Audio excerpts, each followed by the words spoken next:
Toute notion de sainteté, de Kedusha, ou de service divin, ou toute activité spirituelle exige du seder, c'est-à-dire de l'ordre. En effet, dans la Parasha Bamidbar, au début du chapitre 2, Moshe et Aaron reçoivent cette instruction de la part de Dieu. Ish al diglo beotot le beit avotam yechanu béné Israël. Chacun sous sa bannière, d'après les signes de la maison paternelle, ainsi camperont les béné Israël dans le désert. Mineged, Saviv, les Ohel Moed. Yechanu, en face et autour du Ohel Moed, du tabernacle, ils camperont. C'est-à-dire que lors du déplacement des 603 000 hommes âgés de plus de 20 ans dans le désert, donc d'environ 3 millions de personnes, ne croyez pas que pendant les 40 ans, les béné Israël ont erré en désordre dans ce désert. Ils s'arrêtaient lorsque la nuée divine se retirait, ils se remettaient en marche quand la nuée divine venait se poser, mais toujours ils avançaient dans un ordre parfait, bien défini. En effet, dans le chapitre 2 donc, de Bamidbar, l'Éternel demande que la tribu de Yehuda se place en même temps que la tribu de Issachar et Zébouloun du côté est par rapport au tabernacle. Et il demande que le camp de Réhouven ainsi que Shimshon et Gad, ces trois tribus doivent se placer vers le sud. Ensuite, la tribu de Éphraïm ainsi que celle de Ménaché et de Binyamin doivent se situer du côté ouest. Enfin, la bannière du camp de Dan, accompagnée des tribus de Asher et de Naphtali, occuperont la position nord. Et au centre de tout ce campement, il y aura le Ohel Moed, le sanctuaire, et ça sera le camp des Lévites et des Kohanim, au centre du camp. Ainsi, sur une surface d'environ 12 km sur 12 km, c'est ainsi que l'ensemble du peuple d'Israël se déplaçait dans un ordre militaire, dans un ordre parfait, et non pas dans le désordre. De plus, ce sont les tribus sous la bannière de Yehuda qui ouvraient la marche. Ce sont les tribus sous la bannière de Réhouven qui avançaient en second. Ensuite, c'est le Ohel Moed avec les Lévites qui avançaient en troisième. Puis, c'est la bannière du camp d'Éphraïm qui avançait ensuite. Et enfin, ce sont les tribus du camp de Dan qui fermaient la marche.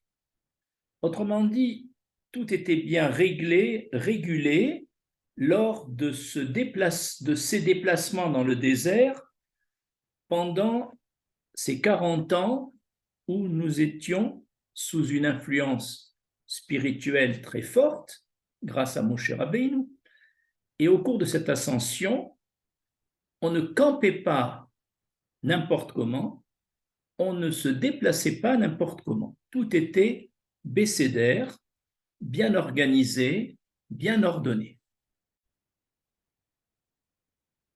Première question. Pourquoi l'ordre de ce campement demandé par l'Éternel à Moshe et Aaron, pourquoi cet ordre de campement a-t-il angoissé Moshe Rabbeinu? Moshe s'est dit, si j'impose, comme le demande l'Éternel, à Yehuda d'occuper l'emplacement est, il va peut-être me répondre, moi je préfère l'emplacement sud. Si je demande à Réhouven, tu dois avec les deux autres tribus occuper l'emplacement du sud, il pourra me dire pourquoi pas l'ouest, pourquoi pas le nord. Autrement dit, Moshe s'est dit, en demandant à chacune des 12 tribus un emplacement bien déterminé pour obéir à l'Éternel, je risque de créer des rivalités entre les tribus. L'Éternel lui répond dans le Midrash, tu n'as pas à t'inquiéter. L'ordre que je t'ai demandé dans les campements, c'est le même que celui que leur père, Yarakov, avait demandé à ses 12 fils, juste avant son décès. Il leur a fait promettre d'accompagner son cercueil depuis l'Égypte jusqu'à Hébron, en terre d'Israël, à Marpella, dans cet ordre donné. Il avait demandé à Yehuda et d'occuper avec les deux autres tribus l'emplacement est, à Réhouven avec les deux autres tribus d'occuper l'emplacement sud, et la même chose pour toutes, c'est ainsi que toutes les tribus, les fils de Yarakov, c'est eux qui ont porté le cercueil depuis l'Égypte jusqu'à Marpella, dans cet ordre que leur père leur avait imposé. Il leur avait dit, si vous respectez mon ordre sans rivalité, vous acceptez les positions que je vous ai données, alors vous aurez le mérite, lorsque vos enfants sortiront d'Égypte, de camper autour du tabernacle dans le même ordre. Autrement dit, Hachem dit à Moshe, tu n'as pas du tout à t'inquiéter, puisque Yehuda, Réhouven et chacune des tribus connaît sa place. C'est la même place qu'ils avaient occupée lors du transport de leur père vers Eretz Israël. Évidemment, Lévi n'a pas porté le cercueil de Yarakov parce qu'il représentait le camp de la Shrina. Et Yosef non plus n'a pas transporté le cercueil de Yarakov parce qu'il était le roi en Égypte. Le Midrash s'explique par l'expression Be'otot, les Beit Avotam, suivant les signes de la maison paternelle, qui était écrit dans le verset cité précédemment. Cette expression semble inutile, mais elle vient nous rappeler qu'ils ont campé suivant les signes donnés par la maison paternelle, ça veut dire par leur père Yarakov, au moment où ils ont transporté son corps en Égypte. C'est intéressant de remarquer que les bénis Israël sont sortis d'Égypte pour aller vers la terre d'Israël, et en traversant le désert, et la même chose, précédemment, les fils de Yarakov vont transporter leur père depuis l'Égypte jusqu'à la terre d'Israël. Deuxième question, pourquoi la Torah est-elle une source de séder, d'ordre? Nous savons, en observant ce monde que l'Éternel a créé, combien ce monde est organisé structuré, ordonné, il est bécédaire, que ce soit sur le plan macroscopique par la position des diverses planètes et des étoiles, que ce soit sur le plan microscopique au niveau des atomes, avec un système bien organisé d'un noyau autour duquel tournent des électrons et les atomes s'unissent pour faire des molécules. Nous savons également comment le système écologique est bien ordonné dans ce monde, bien structuré. Nous savons comment le règne animal, le règne végétal est un monde également organisé, et surtout l'homme, où la complexité de l'homme est telle que sans une organisation parfaite, un CEDER parfait dans ses divers organes, l'homme n'aurait pas été ce qu'il est.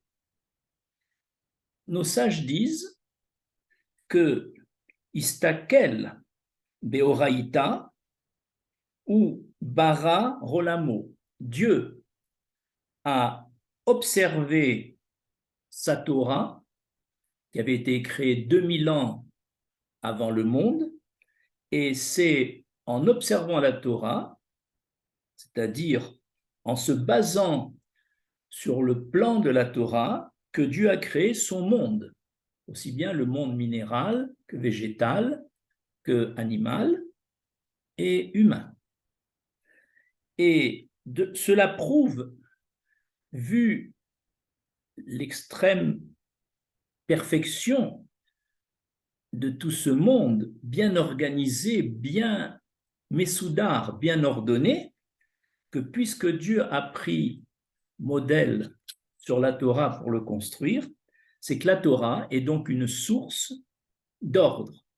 Il est donc normal que un des buts de la Torah, c'est de mettre de l'ordre dans ce monde. Et on comprend donc pourquoi tout ce qui est sainteté, tout ce qui est Torah, exige donc de nous du CEDER, de l'ordre.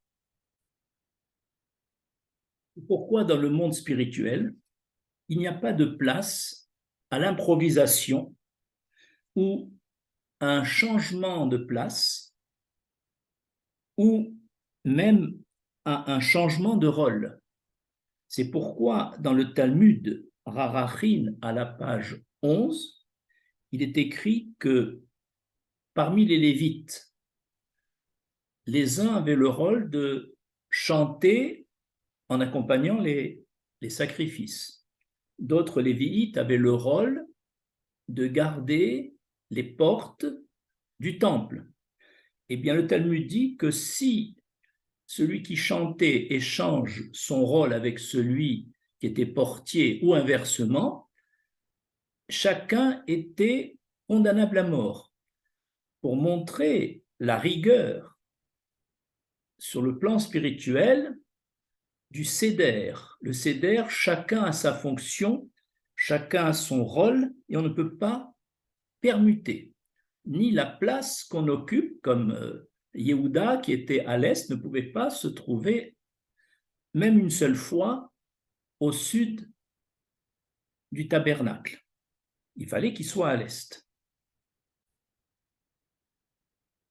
Troisième question. Sous quelle forme le CEDER s'exprime-t-il? Cela commence déjà par un ordre sur le plan matériel. Quand quelqu'un vit dans sa maison dans le désordre, en étant brouillon, cela traduit non seulement un désordre sur le plan extérieur, mais cela traduit évidemment un désordre sur le plan intérieur. S'il n'est pas vigilant sur la propreté, sur l'ordre de sa maison, il ne sera pas vigilant non plus sur la pureté de son esprit. parce que tous ceux qui vivent dans le désordre ou dans la malpropreté, finalement, mettent un voile devant leur nefesh, et cela a des conséquences sur le plan spirituel. L'ordre se manifeste également par l'emploi du temps. Un homme ordonné respecte son emploi du temps prévu, surtout pour les activités spirituelles. Et cet emploi du temps, s'il est messoudar, si l'homme est dans le seder, il ne le modifiera pas parce qu'il assiste à une discussion intéressante par-ci ou à une activité qui lui plaît par-là ou à une fatigue physique. Tout cela ne changera rien à son emploi du temps. C'est ça, être messoudar. C'est pourquoi une des premières questions qu'un homme qui monte au ciel après son décès, la première question qui lui est posée, as-tu fixé un temps régulier pour l'étude de la Torah? C'est-à-dire qu'il vente, qu'il neige, que tu sois fatigué ou non, as-tu chaque jour pris un temps donné, que ce soit une demi-heure, 1 heure, 2 heures, en fonction de tes activités, pour la Torah? Et le fait qu'on pose cette question, c'est pour montrer l'importance que le ciel accorde au seder, à une activité régulière, ordonnée. C'est comme ça que l'on progresse.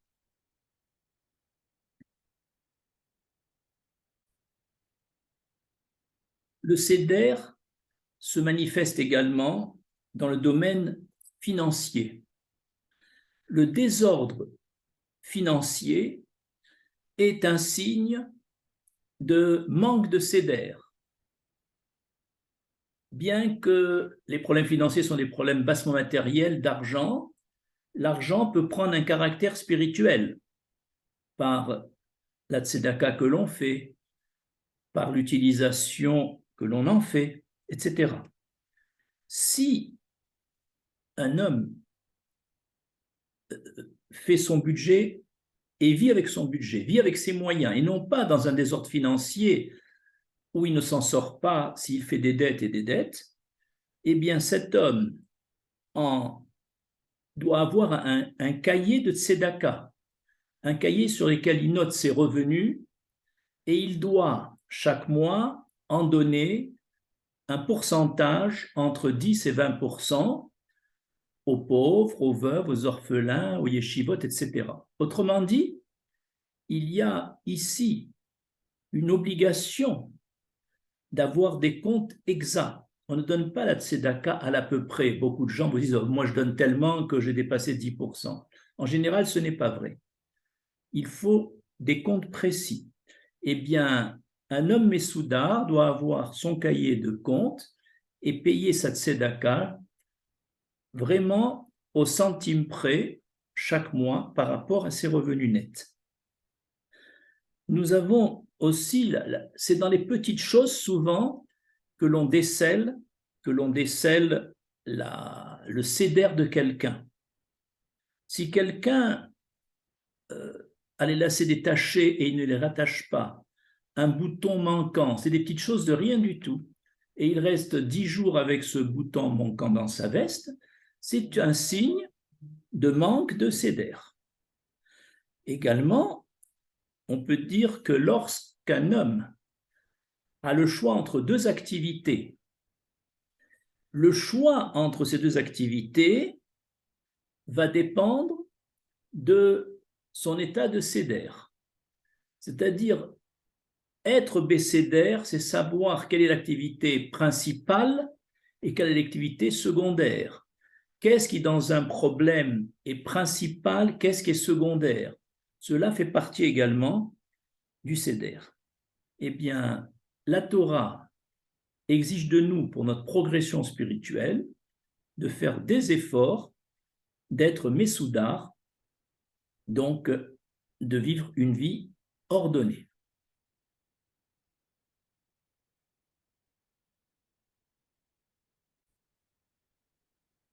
Quatrième question.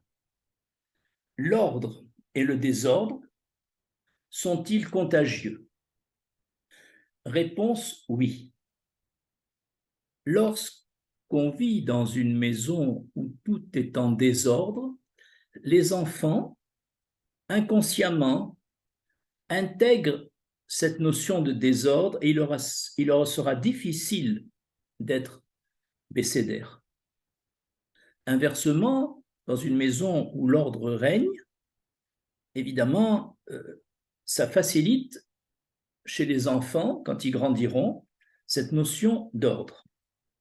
On peut parler également d'ordre lorsqu'un homme fréquente un rave dont la vie est ordonnée, ben cela va avoir un effet sur cette personne. Et quand on fréquente des gens qui vivent au rythme de leurs pulsions, qui n'ont pas une vie ordonnée, qui n'ont pas de principe dans leur vie, et qui vivent au gré des événements, comme un bouchon au gré des flots, eh bien, cela favorise une vie de désordre et donc une difficulté à s'élever spirituellement. Je vais vous donner un exemple physique intéressant qui traduit l'idée que je viens de donner. On prend un tube en U, on y met une poudre blanche qui s'appelle le salol, que l'on trouve facilement. Cette poudre blanche fond à une température de 38 degrés. Donc c'est facile à fondre. Nous savons que ce salol, qui est un sel de couleur blanche, formé de particules, se trouve dans un état ordonné avant de le chauffer. Lorsqu'on chauffe le salol, le tube en U est rempli d'un liquide. C'est la fusion du sel qui a donné ce liquide. Le liquide, c'est l'état désordonné, puisque le liquide occupe la forme du récipient qui le prend, etc. Ainsi, en chauffant le salol, on est passé de l'état solide, donc ordonné, à l'état solide désordonné. On aurait pu penser que par refroidissement, le liquide salol redevient solide quand il revient à, par exemple, à la température ordinaire de 15 degrés. Eh bien non. Il y a un retard à la solidification et le salol reste liquide. Même si on le refroidit à 0 degré, il reste liquide.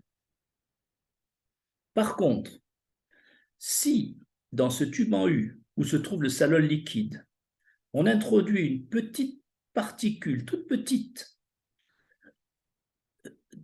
du sel salol solide, ça veut dire que j'avais à côté un petit échantillon de salol solide.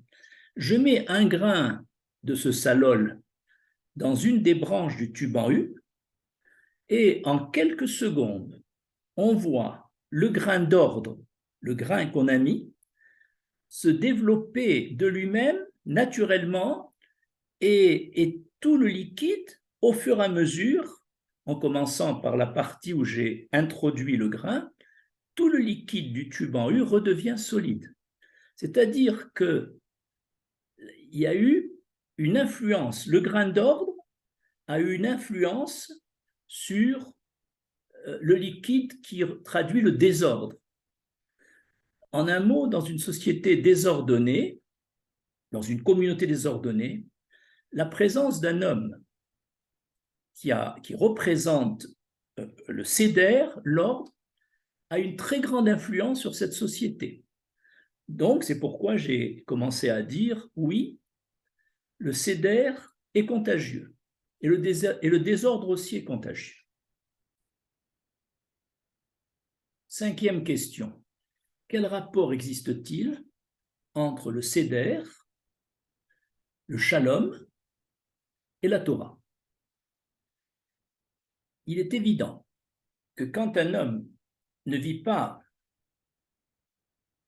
comme il devrait vivre dans le Seder, s'il est tout désordonné, il est évident qu'il va avoir tendance à empiéter sur les plates-bandes de son prochain, puisqu'il n'a pas une voie bien déterminée.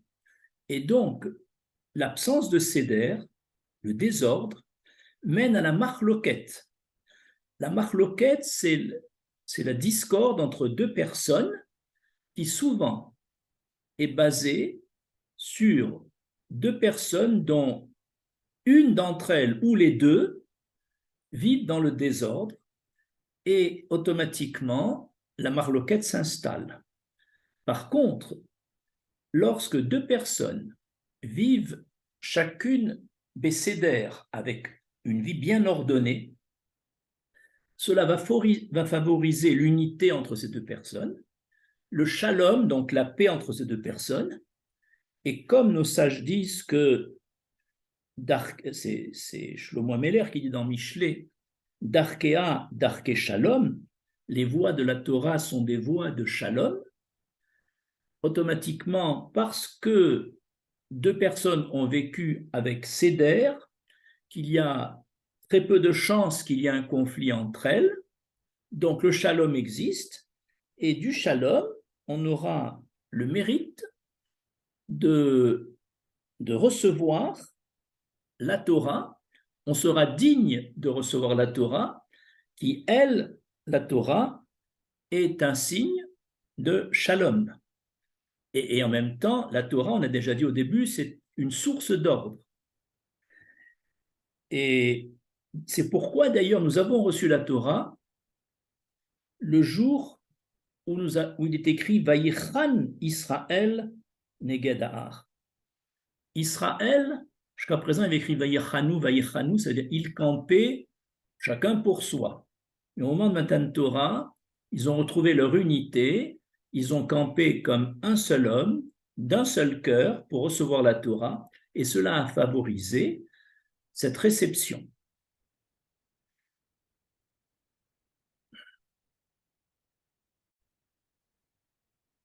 Dixième question. Quelle relation existe-t-il entre l'ordre, le Seder, et le Ratson, la volonté d'un homme? Il est évident que si nous voyons un homme vivre une vie bien organisée, bien ordonnée, alors nous pouvons conclure que cet homme a une grande volonté. Parce que pour maintenir le cap, pour garder son emploi du temps fixe, pour garder un budget, quelles que soient les circonstances, pour avoir des horaires réguliers de Torah, tout cela exige des efforts sous-tendus par la volonté de cet homme d'être Messoudar. Ainsi, il existe donc une relation très forte entre un homme qui vit dans le Seder et un homme qui vit avec son Ratson. Et ainsi, le véritable Ratson d'un homme s'exprime dans son Seder.